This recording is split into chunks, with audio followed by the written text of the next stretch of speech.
Playing through games is fun, especially Kingdom Hearts games, but you know what's even more fun? When you keep playing after you beat the final boss. Sure, I spent 25 hours going through the story, but there was another 30 after exploring every nook and cranny of the world, finding every chest and collectible, synthesizing gear, and completing Jiminy's journal. All of this, and for what? To get some digital trophies on PlayStation? No, for glory. To overcome some greater power. The ultimate challenge after all of this training. To make it all worth something. And luckily, there's a ton of these powers. Superbosses are a trend the Kingdom Hearts series has carried through most of its games, a grand test of the key mechanics learned throughout your journey. Some of the games have a lot, and others not so much. But the variance of Kingdom Hearts is part of the fun. So let's look at Superbosses from this series and how they've changed over time. Kingdom Hearts Superbosses. How strong are they? Are they fun? Let's find out. Starting with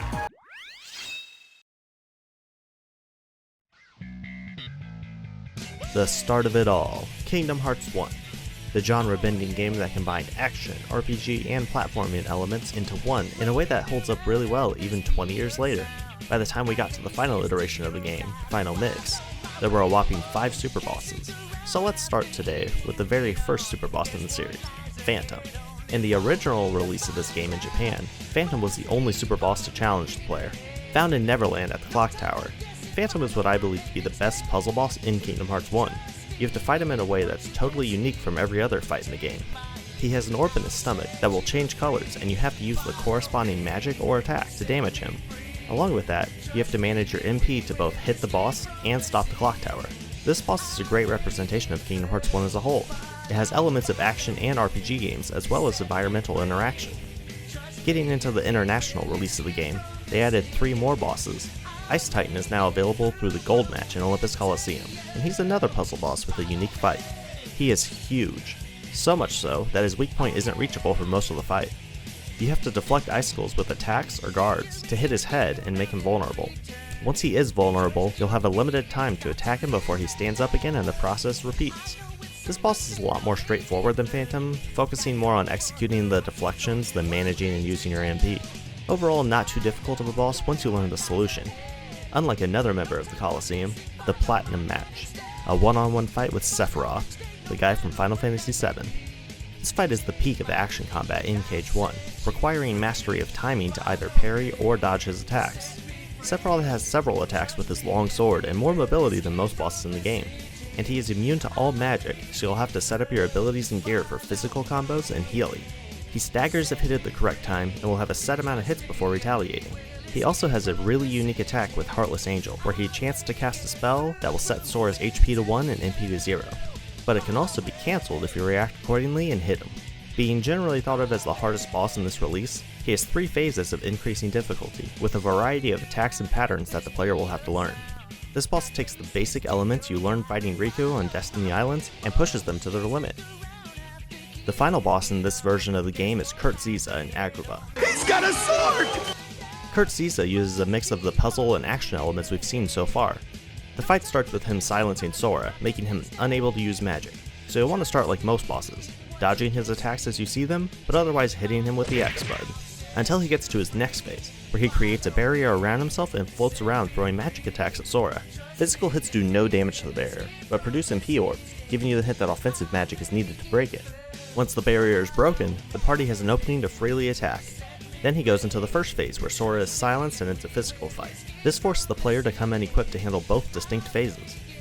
And that takes us to the final super boss that was added in the final mix versions of the game, Unknown. He is often the boss that competes with Sephiroth for the title of hardest boss in Cage 1, and it's clear to see why once the fight starts. Fought in Hollow Bastion, he's a looming presence with a variety of attacks spread over 3 phases. Damaging him relies mostly on physical hits, but he can be fought with magic, notably having an interaction where gravity magic stuns him. Similar to Sephiroth, learning his attack patterns to dodge and parry is key, since he staggers and retaliates at consistent points in the fight. He also has the increased mobility of Sephiroth, teleporting to close gaps and stay aggressive.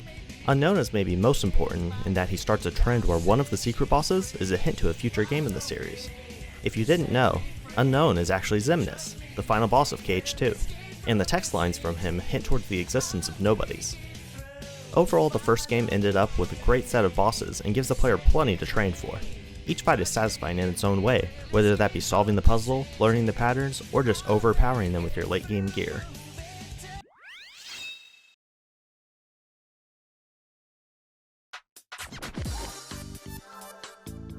Chain of Memories and Rechain of Memories don't have any super bosses, so we'll jump straight into Kingdom Hearts 2, where the camera is zoomed out and the pants are longer. This game resembles the first, but you can definitely feel a change. KH2 moves more towards boss fights taking place in flat arenas, rather than the platforming environments from KH1. There's also a much bigger emphasis on learning their patterns to find openings, rather than using a specific spell or ability. Similar to the first game, there's only one real super boss in the first release of KH2. This time, it's the returning Sephiroth. Comparing his fight in each game gives a good idea of how the combat and boss gameplay has changed between them. The fight starts with probably the biggest change to bosses, reaction commands, which appear in several normal and super boss fights. Some of these reaction commands can just be mashed, but super bosses tend to add negative commands to prevent the player from spamming the button. Another thing you'll notice is how KH1 bosses generally throw out one attack at a time, whereas in KH2, they'll usually perform a full combo. Similar to the first game, Sephiroth's fight focuses more on swordplay than a gimmick. He has a similar 3 phases, and a few moves shared between the games with differences to suit their systems. His Supernova attack in KH1 carries over its meteor portion, specifically targeting Sora in the arena now. His Heartless Angel attack now has him floating in the air as he chants, and is followed by his reaction command if completed. These changes come as a result of the variety of quicker movement options added in KH2. KH2 also has a staggered and retaliation system applied to humanoid bosses, similar to KH1, to both give the player an opening for a combo, and the enemy a chance to break free of an extended combo. This is satisfying since it rewards the player for finding openings, but also gives the enemy a chance to fight back. Though there is the downside that sometimes a retaliation can't be reacted to by a Sora mid-combo. Similar to KH1, Sephiroth's battle in this game is a clear step up from the story bosses, and shows the potential of this game's combat system. If you're playing the original release of the game, that's the toughest challenge you'll get. But lucky for us, there was another release, Kingdom Hearts 2 Final Mix. This game added new abilities, a new difficulty, and a few new fights. There's even a whole new area added to Radiant Garden, the Cavern of Remembrance. It's a really neat place that's totally optional and actually uses growth abilities, and getting through it takes you to the Garden of Assemblage, a waterfall room with a kiosk in the middle. Pressing triangle on the screen introduces us to the next wave of super bosses, the Shadow Wizard Buddy Gang. We love casting spells. That's right, Organization 13 is back at it again. But it's not really them. They're all dead. This is the Data Organization. All 13 members have fights available here, and this is the coolest super boss presentation we've seen so far. It was neat having the bosses in the first game in different worlds, and starting the fights by talking to Disney characters. But the screens coming out of the waterfalls begging to be interacted with is on a whole nother level. Even the members beaten in Castle Oblivion show up here after their absent silhouettes are defeated. These fights are powered up versions of every org member. Throughout a playthrough of KH2, you may notice that each world has a battle level. That's the recommended level that Sora should be and is essentially the level of the enemies in that world.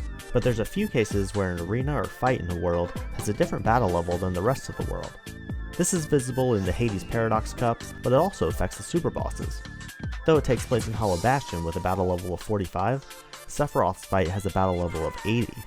And the Garden of Assemblage, with every Data Organization member, has a battle level of 99. So you're expected to be finished grinding before even attempting these fights. This is a big change from the first game, where, while it helps, you're not expected to be max level for any of the super bosses. But back to the fights themselves, while they take place in the same arenas as the weaker fights, the Data bosses have much more health and do more damage now since they've leveled up. They also have altered attack patterns and behavior to add difficulty.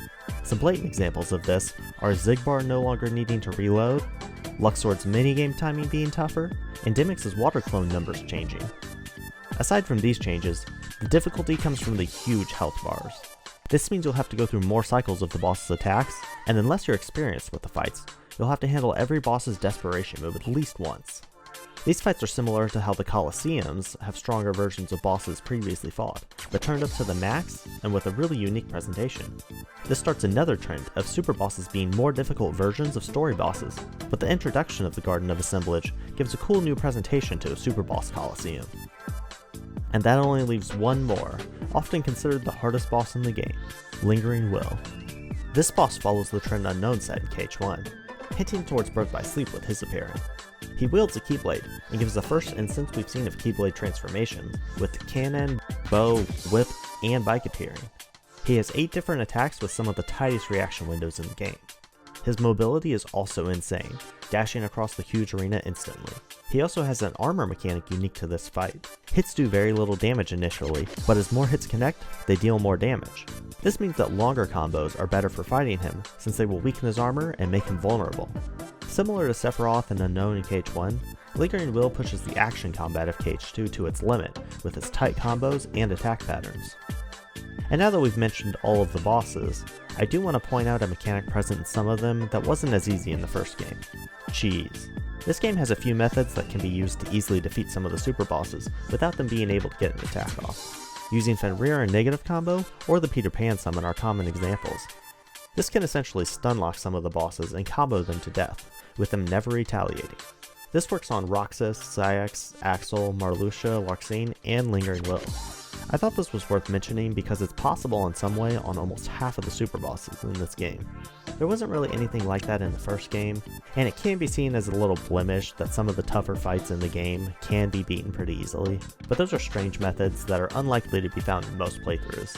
In their intended fights, these bosses utilize all of the mechanics present in KH2 and push them to the limit, similar to KH1. If you look at the super bosses from the first and second game next to each other, you may notice a difference. KH2 only has humanoid super bosses, and while there are a few bosses with puzzle elements like in Luxord's fight, most of them lean towards action combat. This is a big change from the first game, which had several monster super bosses and utilized environmental and puzzle elements. While KH1 super bosses show hints of the many genres it took influence from, KH2 chooses to focus in more on the action aspect. It is a shift, but each boss still retains the satisfaction from beating them that has been present through the whole series up to this point, with every battle feeling fair and possible once you learn to fight and prepare accordingly. With the number of super bosses greatly increasing and retaining the high quality, it seemed the series was on an upward trend and would continue to deliver those engaging and rewarding challenges.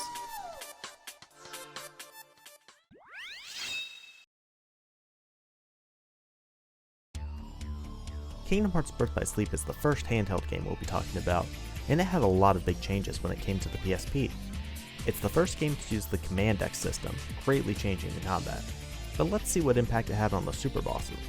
This time, the first release of the game had 2 super bosses instead of 1. The first super boss you'd fight in the game is Vanitas Remnant. His design is basically Vanitas, but with white detailing. He has a lot of attacks similar to the other Vanitas fights, but adds some new ones too, including using Shadow Clones and this Dark Fang attack. He'll generally attack back to back, sometimes even cancelling one attack to immediately start another. A lot of his attacks also apply the new status effects added in Birth by Sleep. He has a pretty small health bar for a super boss, but that's because of his healing mechanic. If the player uses a cure spell, so will he, forcing the player to bring healing items instead and limiting the total healing possible. A good counter to spamming cure. He's a neat fight where they take an old boss and put a spin on it to add difficulty.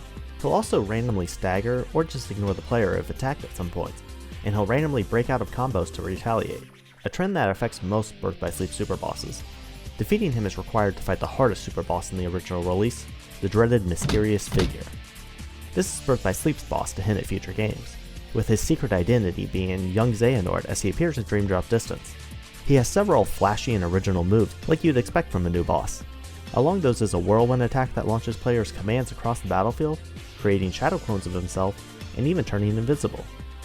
Similar to Vanitas Remnant, he can randomly break out of some combos, and even has the ability to use Renewal Block while being comboed. Mysterious Figure becomes more aggressive as the fight goes on, and uses new attacks. While there's several interesting components of this boss, and he's a real spectacle to watch, he is often regarded as one of the most disliked in the series. This is because his attacks have such a huge range and long-lasting activity that the player can often be caught by an unexpected attack, even when it seems like you played it correctly. He also has random stagger and retaliation, with the only consistent weak point being after his X-slash attack. So rather than learning his patterns and weak points, players left spamming dodge roll until this attack is used, and then countering with a quick command. These super bosses from the original release of the game are a big change from how the series has approached them in the past, going from learning a boss's patterns or gimmick to sneaking in quick hits while the boss is relentlessly throwing out attacks. There have now also been 18 Superbosses in a row in the series that are humanoid in their character design, so the series has definitely shifted from the mix of the first game. That is until we get to the next release, Birth by Sleep Final Mix, where it's you against the world. This world to be exact, Monstro. The entire world from the 2002 release Kingdom Hearts, but this time we're fighting him. First, the player will start inside Monstro, where you defeat a mob of enemies before getting sneezed out. Then the player will be on a small island with a few rafts surrounding. Spread around the area will be explosive barrels that can be used to attack Monstro from afar and create openings. He only has a few attacks, with the main gimmick being launching barrels at him. There's a timer in the corner during the Monstro phase, and once it counts down, he'll swallow you again, starting another mob fight. This cycle repeats until either Monstro is beaten, or the player is spit out 4 times. Monstro is a unique monster superboss that adds a lot of fun idea. His whale phase is also a return to the environmental elements appearing in a fight, taking us out of the mostly flat arenas for the first time since KH1. Similar to the monster bosses in that game, he is pretty easy once you figure out the tricks, but it's an interesting mix-up to how bosses have been appearing. And then we get to the next boss, the Armor of Ericus, that reels us back into humanoid superbosses in flat arenas. This is Mr. Ericus' armor, sort of like another Lingering Will, but now it's in the Mirage arena. He shares similar attack effects to Ericus, with the chains and light theme. There's a few attacks that are carried over from his fight with Terra, but plenty of new moves appear. Among those are his new command style changes. Depending on which character is fighting the armor, he will have different attacks and glow a different color. His attacks are reminiscent of that character's command style, so he'll have attacks giving Spellweaver for Aqua, Critical Impact for Terra, and Fever Pitch for Ventus. He also has a temporary power-up if he catches the player, forcing you on the defensive. As interesting and unique as this boss is, taking advantage of the multiple playable characters to change up his attack patterns, he shares similar gameplay to Mysterious Figure, where dodging and throwing out quick attacks or shot locks is the main gameplay loop. But that takes us to the last boss, No Heart. This is Xemnas' armor from the end of KH2, sort of like another Lingering Will. This fight takes place in the Land of Departure, and has 2 very distinct phases. The first has No Heart sitting on the throne with the No Name Keyblade floating on a wall of darkness. The target during this phase will be No Name, while various waves of Keyblades and Dark Volleys are shot at the player. After that, No Heart enters the fight, and the real challenge begins. Many of his moves have a clear influence from Terra's commands, if not being taken directly from him, like with Sonic Impact and Dark Haze. Aside from those, he has several unique attacks. Many new Keyblade transformations also debut here: a Claw, Shin Guard, Drone, and Wings, each offering a variety of new attacks to handle. He also has an attack similar to Sephiroth's Heartless Angel, where he flies up in the air and creates a giant explosion that sets the player's HP to 1 and drains their command and focus gauge. These super bosses are all visually amazing, and some of the coolest in the series to just look at their attacks and animations, though the battle system brings down the experience, with it being a little shallow in the late game. But the inclusion of super bosses at all, let alone 5, is a big step up for handheld games in the series. We even saw a return to monster super bosses with Monstro. The gameplay was a little repetitive thanks to the battle system, but the creativity and design was there in troves with this entry.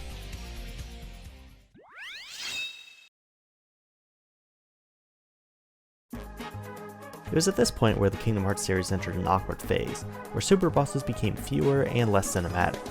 Starting with Dream Drop Distance, there's only one boss generally considered a super boss, Julius. This is one of the few super bosses to be a Disney original character.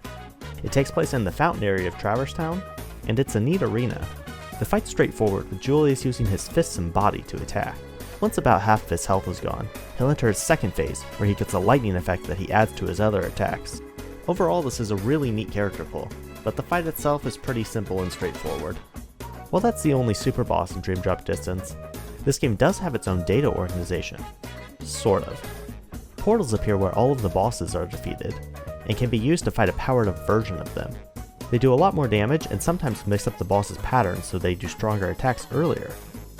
But it's never really remembered in the same light as KH2's data organization, whether it be to it not having a cool visual like the Garden of Assemblage, or their difficulty not really being as super as other bosses.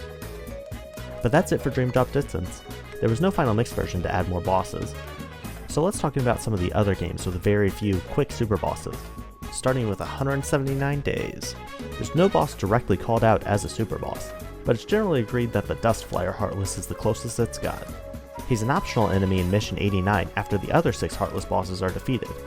He's a stronger version of the Flying Dragon Heartless that appears several times in the game, and his attacks are the same as the tougher versions of those.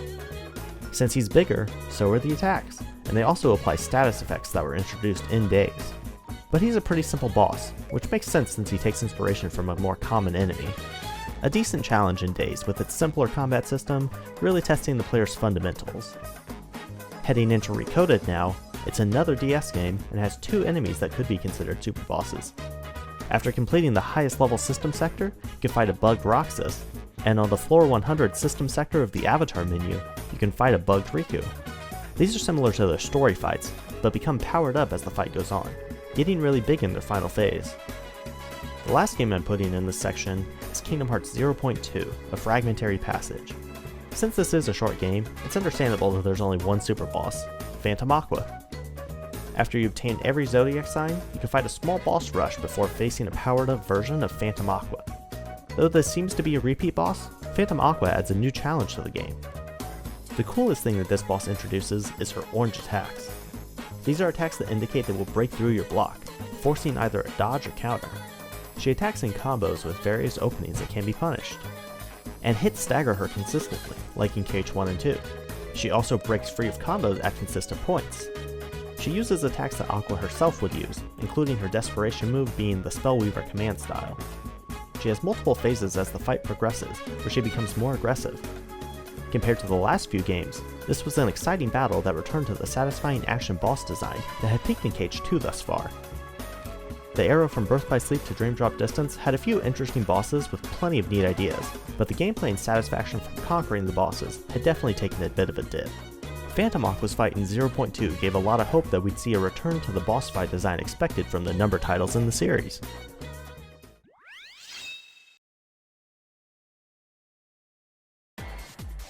And to the last numbered KH game at the time of making this, Kingdom Hearts 3 was an overall return to the boss battle styles of KH1 and 2, taking more influence from 2 than 1, with fights focusing mostly on action combat.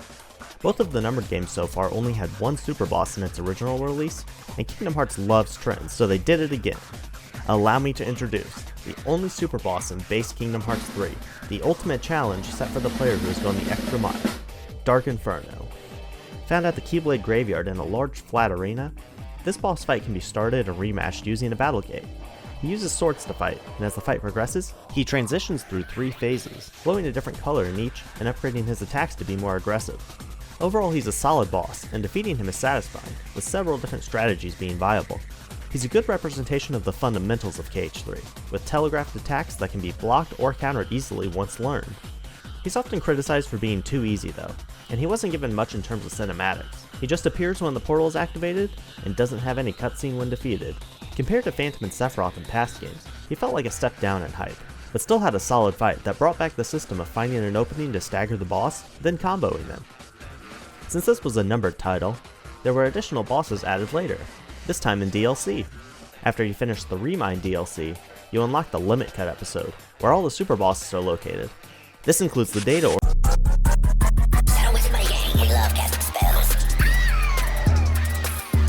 That's right, it's the organization again, but this time it's the real Organization 13. Sid gets us set up on his computer to play a Sora and fight the Data Real Organization in a data garden of assemblage. Unlike in KH2, where fights are unlocked by beating them in the main story or their absent silhouette, you start with 11 of the fights right away. During the fights in the Keyblade Graveyard, the organization members use a few attacks, but with all the chaos of facing multiple members, you don't get to appreciate each interaction. Here you get a chance to take on each of them one-on-one with way more depth. The fights are all unique to the character and full of flashy attacks you'd hope to see from them. Similar to the super bosses in KH2, combat is very action heavy, but these bosses push it further. Every boss has several attacks and phases, with openings spread throughout to combo them in return. Most of them even have attacks brand new to the data fights. For me, this gives them more hype than the KH2 data organization, since it feels like brand new fights instead of an enhanced version of a previous fight. Like I mentioned earlier, you start with 11 fights available and 2 portals locked. After this first batch is beaten, you unlock Xion and Master Xehanort's portals as the final challenges. I think the Data Real Organization fights are the best squad of super boss fights in the entire series. Every one is uniquely cinematic to a point we don't often see in the series, with new ideas introduced throughout. A great example is Master Xehanort and Xion having attacks that just lower Sora's max HP instead of doing damage, totally changing how you regroup and retaliate in the fight. There's also hits that break through guard, similar to what Phantom Aqua used. While the series has maintained its interest in visuals in most Super Bosses up to this point, the data reel organization is a full return to the fun difficulty of the first two games, and yet they're fair and satisfying like we've come to expect from numbered titles in the series. That takes us to the end of our journey, the final Super Boss, Yozora from Verum Rex. In the secret episode, Sora runs into Yozora in the final world, and they start a fight in a city. I'm pretty confident in saying that this is the toughest boss in the entire series. He has insanely fast attacks, mixing in unblockable hits throughout, and having tight windows to punish. As is custom with Super Bosses, there's also some brand new ideas he introduces.